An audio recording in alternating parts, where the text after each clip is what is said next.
high temperature of 38 to 41 degrees between 9 a.m. and noon. Rain, snow, sleet mix, switching over to all rain. Heavy during the afternoon and evening hours. 7 News Chief.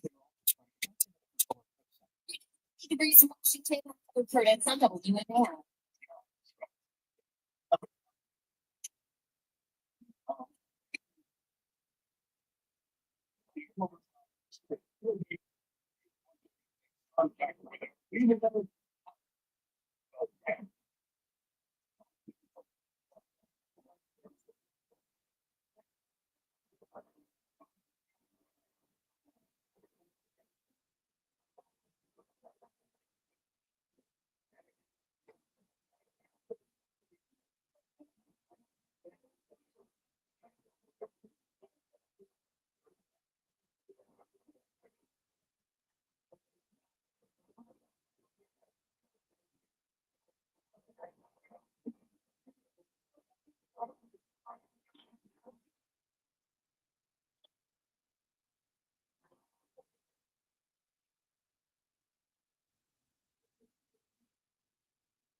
Fuckers.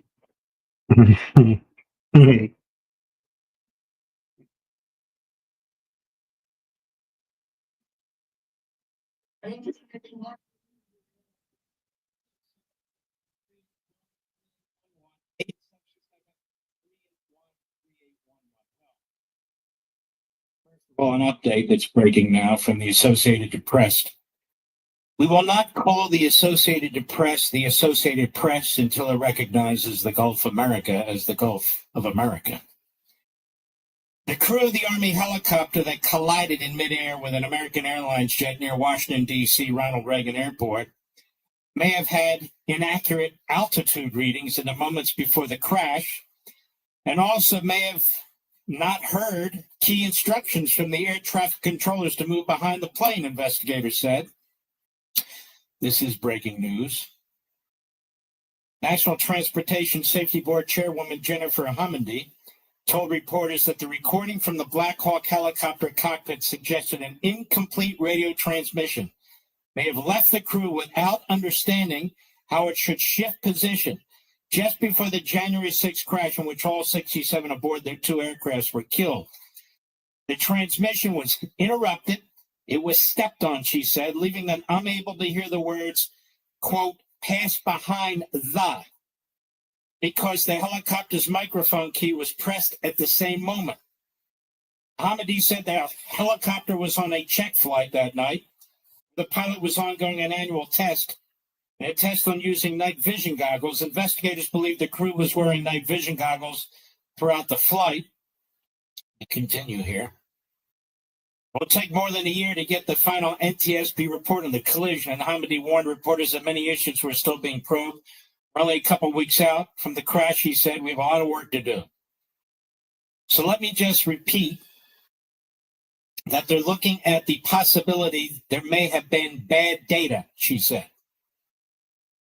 Bad data meaning they didn't know how high they were. The collision likely occurred at an altitude of about 325 feet, which will put the Black Hawk above its 200-foot limit for the location. Cockpit conversations a few minutes before the crash indicated conflicting altitude data, Hamidi said, with the helicopter's pilot calling out that they were at 300 feet, but the instructor pilot saying it was 400 feet. We're looking at the possibility there may have been bad data. Now, that generation of Black Hawks typically has two types of altimeters, one relying on barometric pressure and the other on radio frequency signals bounced off the ground. Helicopter pilots typically rely on barometric readings while flying, but the helicopter's black box captures its radio altitude. The radio altitude at the time of the impact put the helicopter at 278 feet. But I want to caution, she said, that doesn't mean that's what the Black Hawk crew was seeing on the barometric altimeters in the cockpit. Now, the Army also said the Black Hawk crew was highly experienced and accustomed to the crowded skies around the nation's capital. Cholera, don't worry. All right, so now we're knowing that some of the information they may have had was inaccurate. And some of the information they received, not just on the equipment, but some of the information they received, but it was sent, I should say, was actually not received. It was stepped on, she says. Now, reading between the lines, I suppose what that means is you're pressing down a button to speak at the same time the information's coming in. It's not explained any further by the Associated Press. But nonetheless, there may have been a technical problem with the information that was received by the helicopter before it slammed into the airline. So the collision occurred at about 325 feet. The helicopter's pilot calling out that they were at 300 feet, but the instructor said they were at 400 feet. They knew they were in trouble. I mean, with nanoseconds before the crash, they knew they were in trouble. Is my guess from reading this information. It's just breaking information from the Associated Press. All right. There's a lot of loose ends out there, and I want to address some of them.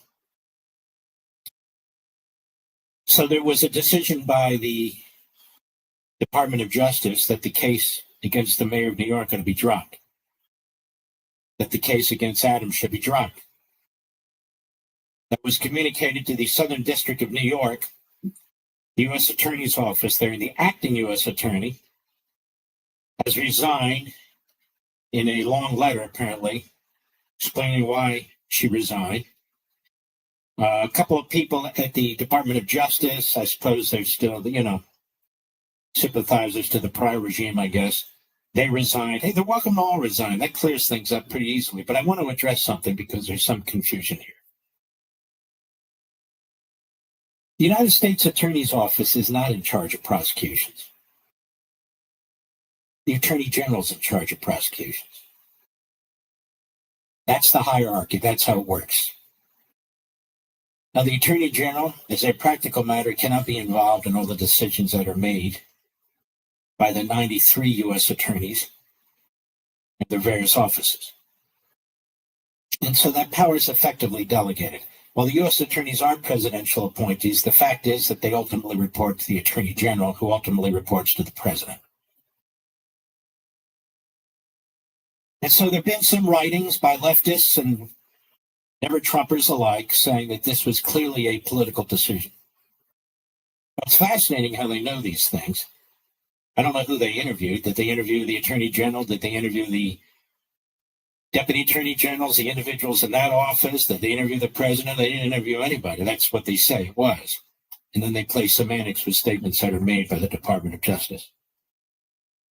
But I can tell you this as somebody who was Chief of Staff to an Attorney General. There were occasions when U.S. attorneys' offices did bring cases that were problematic in many ways, not often, but in many ways, to Main Justice.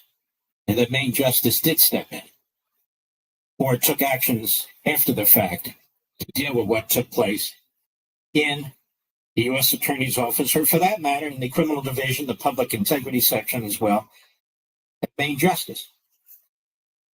The U.S. Attorney's Office is not an independent entity, independent from the rest of the government. It's part of the executive branch.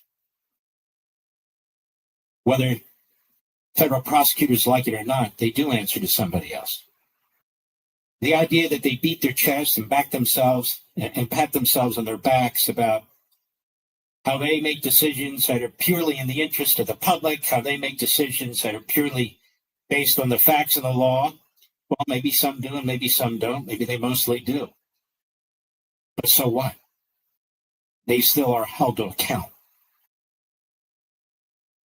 So to say this was a political decision and nothing more is to say nothing. You folks know, as soon as I read that indictment, I told you this is weak. I read the entire thing. Wasn't that big of a deal. Didn't require a lot of brain power. A lot of picky, almost silly stuff in there. About bribery. And I'm not the only one who came to this conclusion. Other highly experienced attorneys, including defense counsel, including constitutional scholars, including some former federal prosecutors, came to the same conclusion that this was a Mickey Mouse case. The lawyers who represented Bob McConnell, who was faced with one of these Mickey Mouse cases, cost him his governorship, probably his marriage, went all the way to the Supreme Court. The Supreme Court unanimously overrode it. You may recall the prosecutor was Smith, Jack Smith. And yet the prosecutors thought, oh, they're doing God's work. I mean, after all, the federal district judge oversaw it, and he was okay with everything, but it wasn't okay. It was terrible. They basically rewrote the bribery statute to include meetings. I won't get into all the details, but I'm very, very familiar with this case. Or maybe the late Senator Ted Stevens, where he was prosecuted out of the Public Integrity Section of Maine Justice. But there was a little problem with that case. The prosecutors withheld evidence that was helpful to the senator, that proved his defense, and they withheld it. And they were admonished. One of them, I believe, took his or her own life. And God knows what else happened. But that was a disaster. It was terrible. And there are many other cases. I can remember when I was at Justice. There was a NASA administrator by the name of James Beggs. And he'd been indicted for his work, I believe it was as a senior executive at General Dynamics, if I recollect properly. And that poor man was hounded out of his position. His reputation was destroyed. He went broke virtually. His family suffered. He suffered. And then 17 months later, the federal prosecutor said, well, you know what? I don't think we have enough. We'll drop the case. We'll drop the case? So disgusted and appalled was Attorney General Meese. If it wasn't his last act as Attorney General, it was nearly his last act. He called me into his office. I was his chief of staff. He said, please bring a pen and paper, which I did. We didn't have all these laptops and iPhones back then. And he dictated a letter to me. We were only a couple of the people left out of the political appointees in the Reagan Justice Department on the Attorney General floor there. And I wrote out the letter and we issued it. It was a profound apology, I believe was the phraseology, a profound apology to Jim Beggs, who he said was a completely innocent man who was wronged by federal prosecutors. Attorney General Meese had originally asked William Weld, who'd been the head of the criminal division at the time, as the assistant attorney general. He went on to stab Meese in the back and to become governor of Massachusetts. I don't know what street he lives on these days. Probably selling cigarettes or something of the kind. I just don't know. Weld refused to. So Meese did it instead. I remember him saying to me, did we ever write that letter apologizing to Beggs for that horrendous attack on him? I said, no. He said, well, I'm going to do it now. And so upon reading the charges against Adams, which is what I suspect happened, like so many of the rest of us, a different conclusion was reached by the new Department of Justice and the Deputy Attorney General's office. Why the Deputy Attorney General's office? Because traditionally, the criminal federal elements are within the auspices and the management of the Deputy Attorney General, where the other elements and the civil elements are under the Associate Attorney General. The deputy's number 2, the associate's the number 3. They made a decision that they were not going to pursue the case against Adams. And yet you have never-Trumpers, and you have the left and the media. They jumped to the conclusion that this was pure politics, that they just wanted to help Adams because he had a better position when it was coming to immigration and so forth and so on. That had nothing to do with it. I'm sure it was a bad case. And of course, on the way out the door, the leaks come from the Southern District of New York, and it's known for its incessant leaks. They say, and we were going to bring other charges against them. Of course they were, like destruction of evidence, how they throw on the process crimes. Oh, yes, obstruction of evidence with his iPhone and all the rest of it, as they were going to pile on the charges. Too bad. Too bad. The problem was the case in the first place. In the first place, it was a weak case, and it looked highly political to me. And I said it at the time. And it takes a lot of guts to pull back once the trigger's been pulled, because you take a lot of hits. You're accused of a lot of things. There are people who pretend that they know better, and they know nothing. I'm no special pleader for Adams. I don't give a damn about the guy. I just don't, one way or the other. I don't know him. I don't seek to know him. I think he's been a relatively incompetent mayor, quite frankly. But at least he's not DeCamio, who's a complete nut job. I mean, that's the standard. At least he's not him. But that's my take. I'll be right back. News Talk 105.9 WMAL, making sense of the news. After more than a year of war, terror, and pain in Israel, there's still a great demand for basic humanitarian aid. The International Fellowship of Christians and Jews has supported and continues to support those in the Holy Land, still facing the lingering horrors of war and terrorism, and those who are in desperate need right now. Your ongoing monthly tax-deductible gift of $45 will provide critically needed aid immediately to communities in the North and South devastated by this ongoing war. And your generosity to the International Fellowship of Christians and Jews will deliver help to those in need, including evacuees and refugees from war-torn areas, elderly Holocaust survivors, families who've lost everything, and many, many more. You can provide hope during a time of great danger and uncertainty. So please call 844-866-IFCJ and give them your support, please. That's 844-866-IFCJ, 844-866-IFCJ. The disabled vehicle on Southbound Canal Road at Arizona Avenue has just been cleared from the roadway, but that has caused extremely slow traffic in the area. In Chevy Chase, there is a crash on Connecticut Avenue north of East West Highway at Club Drive. Use extra caution there. Still a slow go on 270 northbound through Gaithersburg between Quince Orchard Road and Middlebrook Road and from Father Hurley Boulevard toward Route 80.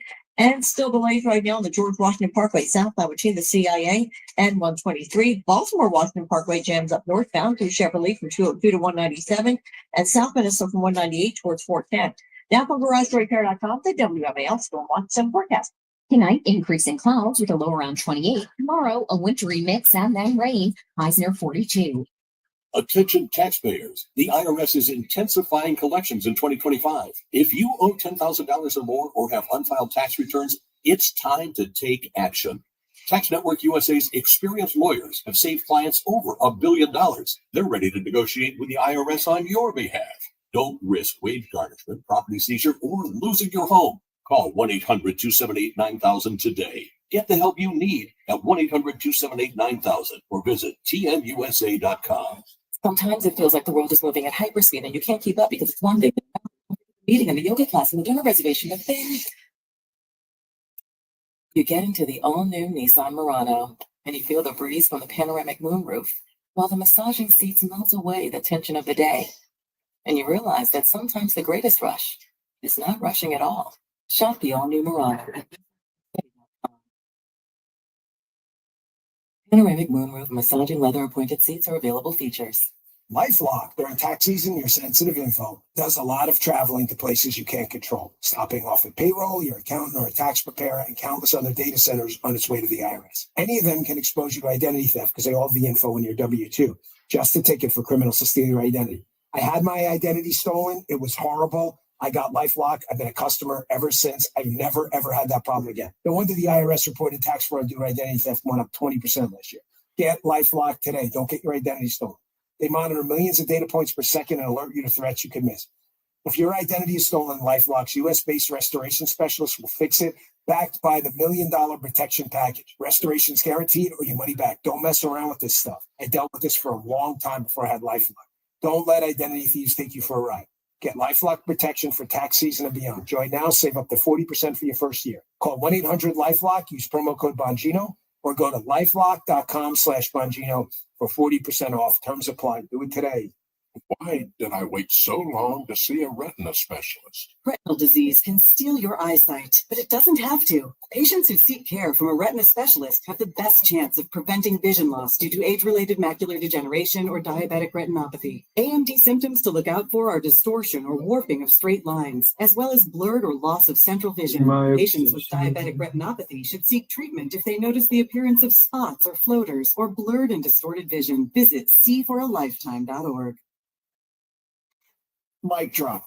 Hosted by former Navy SEAL Mike Ridley. It's raw. I've been shot at, blown up, you name it. It's unfiltered. When you go to the sound of the gun. It's weird. I've had so many near-death experiences. It's tough talk from the top minds in their field. What if the units took a guy out back and shot him? Bam, you're gone. I would choose to do what Farmer knew. That's what I chose, and it's what I would choose again. I don't guess kind of this, just living the raw. Mic drop. Follow and listen on your favorite platform. Every time I feel my baby kick, I sing. You don't understand. I never sing. I'm not good at singing. I'm the only person I know who's been booed off a karaoke stage.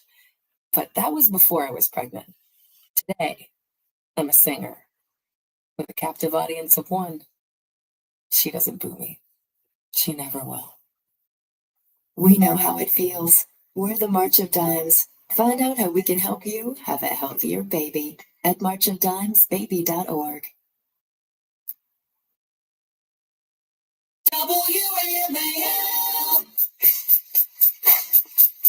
I want to remind you, as we discussed a month or two ago, of what the great former Associate Justice of the Supreme Court, Attorney General of the United States before that, the lead Nuremberg prosecutor for the United States, Robert Jackson, said in an address to a room full of United States attorneys on April 1, 1940. It would probably be within the range of that exaggeration permitted in Washington to say that assembled in this room is one of the most powerful peacetime forces known to our country. The prosecutor has more control over life, liberty, and reputation than any other person in America. His discretion is tremendous. He can have citizens investigated, and if he's the kind of person, he can have this done to the tune of public statements and veiled or unveiled intimidations. The prosecutor may choose a more subtle course and simply have a citizen's friends interviewed, and he goes on and on. The power that they have to start a trial, the power that they have at a trial, the power they have at sentencing. Just enormous power. And he says that as a former prosecutor. Prior to Donald Trump, I would give the benefit of the doubt to prosecutors. I don't do that anymore. And so the Department of Justice looked at this as we did here on this program and said this is a phony case. This country was founded on freedom. Freedom from a country that forced us to buy overpriced tea, then tried blockading us when we dumped their tea into the ocean. How did that work out? Well, it's time to throw your overpriced big wireless contract overboard too, folks. You don't need to pay $100 per person every month just to get a free phone. Pure Talk, my cell phone company, says no to inflated prices. With a qualifying plan, you can choose an iPhone 14 or a Samsung Galaxy for $0. And yes, this is for the premium service on America's most dependable 5G network. Get your iPhone 14 or Samsung Galaxy for $0 with a qualifying plan by simply dialing pound 250 and say the keyword Mark Levin, and Pure Talk's U.S. customer service team will help you make the switch in as little as 10 minutes. So dial pound 250, say the keyword Mark Levin to claim your new iPhone or Galaxy with qualifying purchase. From Pure Talk, America's wireless company. Visit puretalk.com for details.